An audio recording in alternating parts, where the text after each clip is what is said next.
पूरे 24 घंटा आपका कैसे गुजरने वाला है ये मॉर्निंग के पहले 4 घंटे डिसाइड करता है। अगर इस समय का इस्तेमाल करना सीख गए तो आपकी productivity, motivation, energy, physical health, mental health का लेवल एकदम पीक में होगी। लोग कहते हैं कि अगर सुबह उठ भी गए किसी तरह से, एक्सरसाइज, एफर्मेशन, मेडिटेशन, योगा सब कर लिया, लेकिन जैसे ही ब्रेकफास्ट करते हैं उसके बाद इतना तेज नींद आने लगती है, न पढ़ने का मन करता है न काम करने का, करता है तो सिर्फ मन सोने का। आज 10 स्टेप बताएंगे जिससे मॉर्निंग तो अच्छा होगा ही, साथ ही आपका पूरा दिन, पूरा सप्ताह, पूरा महीना, पूरा साल और तो और पूरा जीवन बदल जाएगा। और सबसे अच्छी बात यह है कि ये 10 स्टेप बहुत ज्यादा इजी है, सब कोई फॉलो कर सकता है। सिर्फ हार्ड है तो एक स्टेप, जो कि है सुबह उठना। अगर आप सुबह उठ ही नहीं पाओगे तो मॉर्निंग रूटीन कैसे फॉलो कर पाओगे? इसके लिए मैं आगे जुगाड़ लगा दिया है। पहले कुछ टाइम ये आपको मुश्किल लगेगी,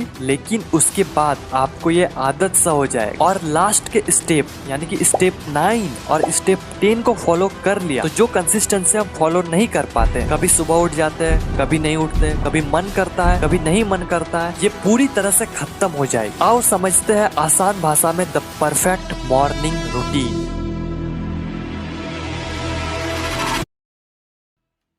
स्टेप 1, वेकअप अर्ली। अगर मुझे कोई सुबह उठा दे, उसके बाद मुझे नींद ना लगे, थका हुआ फील ना लगे, ऐसा ना लगे कि नींद अधूरा है, बॉडी पूरा एनर्जी से भरा रहे, तो मुझे आप 5 बजे क्या 3 बजे भी उठा दोगे फिर भी मैं उठ जाऊंगा। क्यों? ऐसे आप चाहते हो ना। लोग कहते हैं कि सुबह उठना अच्छी बात है, हम सुबह उठने के बाद प्रोडक्टिव फील करते हैं, सुबह उठने से फ्रेश फील करते हैं, पर हमारे साथ तो उल्टा होता है। सुबह उठने के बाद हम और ज्यादा लेजी फील करते हैं। इससे अच्छा तो हम लेट से ही उठे ताकि पूरा दिन तो अच्छा जाए। तो इसका सॉल्यूशन क्या है? क्या हम लेट से ही उठे? नहीं, ये कोई सॉल्यूशन नहीं है। अगर आप सुबह सही में उठना चाहते हो और सुबह उठने को आदत बनाना चाहते हो तो जो मैं आज रोड मैप दूंगा, अगर उसे आप फॉलो कर लेते हो तो सुबह उठना आपका आदत बन जाएगा। उससे पहले आपको कुछ चीजों का ध्यान देना होगा। फटाफट बताता हूँ, ध्यान से सुनना। Number 1, physical activity. पूरे दिन में कोई सा भी एक फिजिकल एक्टिविटी जरूर करें। Number 2, limit content consumption. आप पूरे दिन में जितना ज्यादा कचरा अपना ब्रेन में कम घुसाओगे, आपका ब्रेन उससे प्रोसेस करने में उतना कम समय लगेगा, जिससे आपको जल्दी नींद आएगी। Number 3, limit day time naps. जब हम सुबह जल्दी उठ जाते हैं तो हमें पूरे दिन में नींद आने लगती है, तब हम सो जाते हैं और सोते हैं तो 2-4 घंटा सो जाते हैं। इसे आपको अवॉइड करना है। आप स्मॉल नैप्स ले सकते हो। Number 4, light dinner. आपको सोने से पहले हल्का डिनर करना है और सोने और डिनर के बीच कम से कम 2-3 घंटा का गैप हो। सोने के 2-3 घंटा पहले आप डिनर कर लो। Number 5, remove all electronic gadget. सोने से पहले जितने भी कंप्यूटर, मोबाइल, लैपटॉप है सबको आपको हटा देना है। नंबर 6,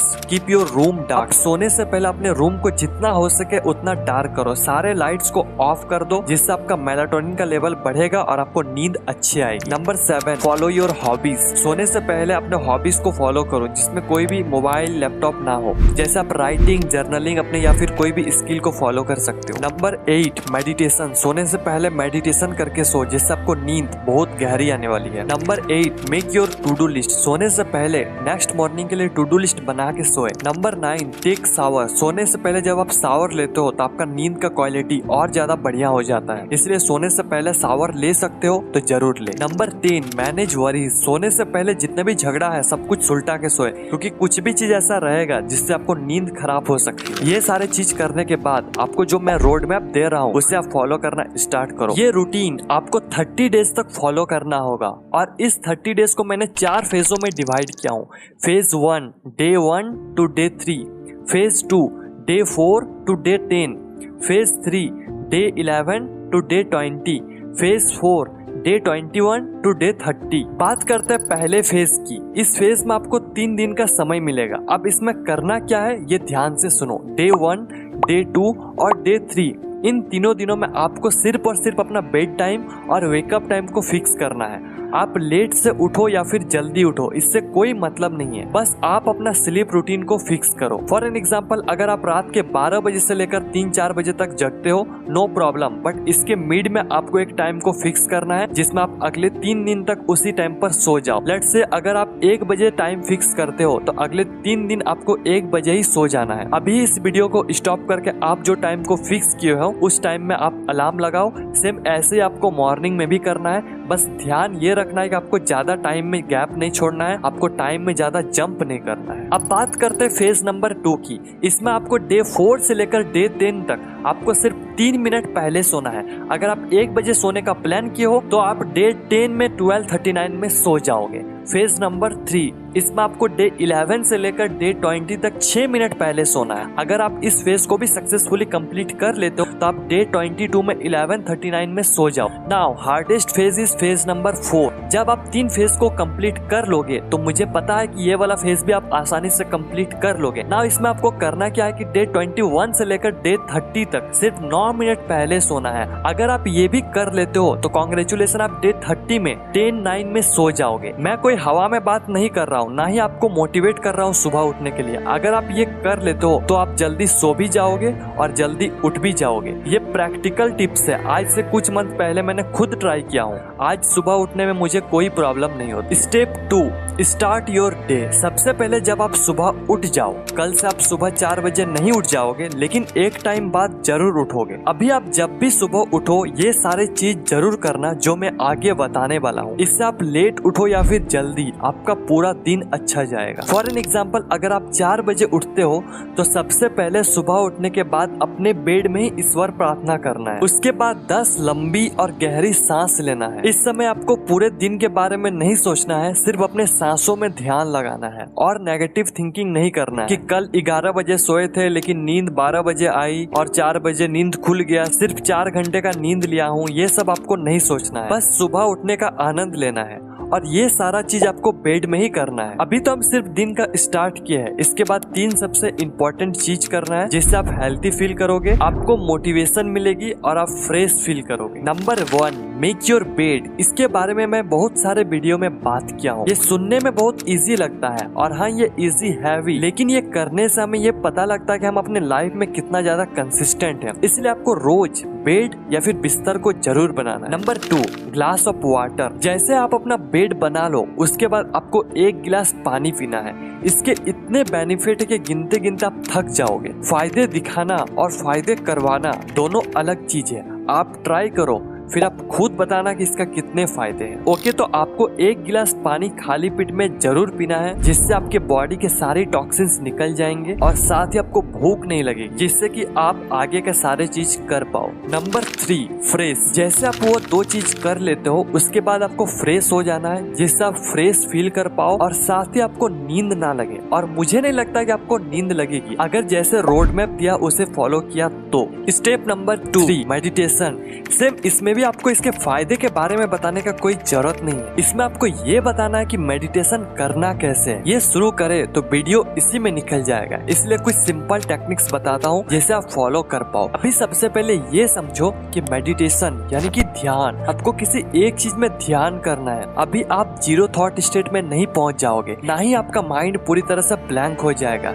ऐसा करना पॉसिबल है पर अभी नहीं। सिंपल चीज बताता हूँ जिसे आप कर पाओ। टेक्निक नंबर 1, जब हम मेडिटेशन करने बैठते हैं तो हमारे ब्रेन में कई सारे थॉट आने लगती है। हम अपने सांसों में ध्यान देते हैं पर थोड़ी देर बाद हमारा ध्यान भटक जाता है। जैसे कि मुझे ये समझ नहीं आ रहा कि पहले एक्सरसाइज करें या फिर मेडिटेशन। गूगल करके देखते हैं, अचानक हमें याद आता है कि हम मेडिटेशन कर रहे हैं, फिर हम अपनी सांसों में ध्यान देने लगते हैं। ऐसे ही चलते रहता है। आप क्या करो कि आप बैठो, अपने अंदर के आवाज को बोलने दो, 10-20 सेकंड जो बोल रहा है उसे बोलने दो। फिर आपको अपने आप से ये वाले सेंटेंस बोलना है जो मैं बता रहा हूँ, ध्यान से सुनना। भाई आप कुछ बोल रहे हो तब से सुनाई दे रहा है, और एक बार बोलो मैं अच्छा से सुना नहीं। इस सेंटेंस को बोलकर अपने अंदर के आवाज को सुनना है। आपका ध्यान सुनने में चला जाएगा, फिर बोलेगा कौन। ये करो, इंस्टेंट रिजल्ट मिलेगा। आप अभी भी वीडियो को स्टॉप करके ट्राई कर सकते हो, फिर बताना काम किया या फिर नहीं। टेक्निक नंबर 2, आपको ये नहीं करना है कि आपको पूरा जोरों शोरों से सांस लेना है। 2-4 बार हम सांस लेने के बाद फिर हमारा ब्रेन इधर उधर भटकने लगता है,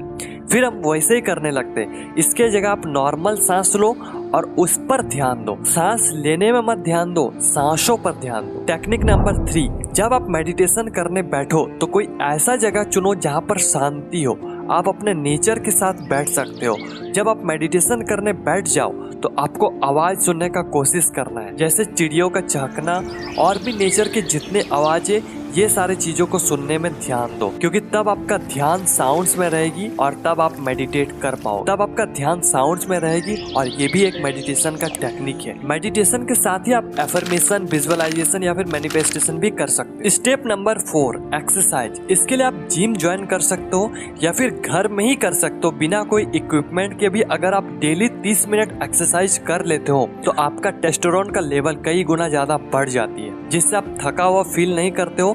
आपके अंदर एक अलग तरह की एनर्जी आने लगती है। इसके बारे में हम ज्यादा बात नहीं करते, इसके बारे में आपको पहले से ही पता है। Step number 5, shower. एक्सरसाइज करने के बाद आपको जरूर से जरूर नहा लेना चाहिए, क्योंकि एक्सरसाइज के बाद हमारे बॉडी से पसीना रिलीज होता है जिसमें बहुत सारे बैक्टीरिया रहता है। सो आपको नहा लेना है और नहाना एक झंझट वाला काम है। सुबह सुबह इसको निपटा ले तो ज्यादा अच्छा रहेगा, क्योंकि वर्क में कोई डिस्टरबेंस भी नहीं रहेगा कि बीच में हमको नहाने जाना पड़ेगा। इसलिए सुबह सुबह ही नहा लो, जिससे हम मोटिवेट भी फील करेंगे और एनर्जाइज भी। इतने सारे आपका काम हो जाएगा, लेकिन अभी तक सब सो रहे होंगे, तो आपको नहीं लगता कि आप उन सबसे आगे हो। Step number 6, spirituality. अगर आप स्पिरिचुअलिटी में ध्यान नहीं दे रहे हो तो आपका ध्यान कहीं नहीं जाने वाला। इसके लिए आपको एटलीस्ट 20 मिनट जरूर निकालना है, जिसमें आप पूजा करो या फिर मंत्र का जाप करो या फिर कोई महान शास्त्र को पढ़ो, भगवत गीता पढ़ो। वैसे मैं अब YouTube में डेली एक श्लोक विद मीनिंग अपलोड कर रहा हूँ, लेकिन मैं उसे पढ़ना रिकमेंड नहीं करूंगा, क्योंकि इसके लिए आपको चाहिए होगा मोबाइल,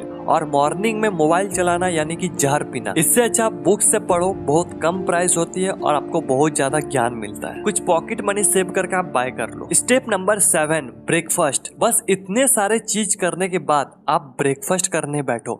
इसमें आपको थोड़ा सा आराम मिले, इसलिए आप इस समय मोबाइल को ऑन कर सकते हो, बट ये नहीं करना चाहिए, फिर भी आप अभी के लिए कर सकते हो। साथ ही आप 20 मिनट ब्रेकफास्ट के बाद बुक रीड जरूर करो। ब्रेकफास्ट में आप ये सारे चीज ले सकते हो। वीडियो को स्टॉप करो, स्क्रीनशॉट लो, आगे बढ़ते हैं। स्टेप नंबर 8, अपना टू डू लिस्ट ओपन करो, टाइमर स्टार्ट करो और बस स्टार्ट हो जाओ। अगर आप जॉब करते हो तो काम के लिए निकल जाओ, अगर आप स्टडी करते हो तो पढ़ने बैठ जाओ। सुबह ही 4-6 घंटा काम करके निपटा लो, फिर देखो कैसा मोटिवेशन मिलेगा। फिर आप इंस्टा ओपन करके भी रील्स देखने का मन नहीं करेगा। फिर आप सोचोगे कि पूरा दिन अच्छा जा रहा, अब इस टाइम को खराब क्यों करें। अब स्टेप नंबर 9, सबसे बड़ा प्रॉब्लम क्या है पता है? आज वीडियो देखें, कल कर लेंगे, उसके बाद और एक दिन कर लेंगे, फिर सब ध्वस्त। इसके लिए आप जो मैंने पहले सुबह उठने का चार्ट दिया और जो मैं आगे और एक चार्ट देने वाला हूँ, दोनों का प्रिंट आउट निकालो और अपने पास रखो और उसको डेली अपडेट करो। सारा चीज आपका सबकॉन्शियस माइंड में घुसना चाहिए। स्टेप नंबर 10, सुबह उठना है, उठ जाएंगे, लेकिन करे क्या? इसके लिए गोल बनाओ। जब आपके पास गोल होगा तब आप और जल्दी उठने का ट्राई करोगे, जिससे आपको और ज्यादा टाइम मिले। इसलिए गोल रखो और उस पर काम करो, और हर दिन रात में एक मास्टर प्लान बनाओ नेक्स्ट मॉर्निंग के लिए, जिससे आप सुबह उठ पाओ। अपना रूटीन सुधारो, स्टडी, वर्क, यूट्यूब सब होगा। आज के लिए बस इतना ही, फिर मिलते हैं एक अंदर से आग लगा देने वाले वीडियो के साथ। तब तक के लिए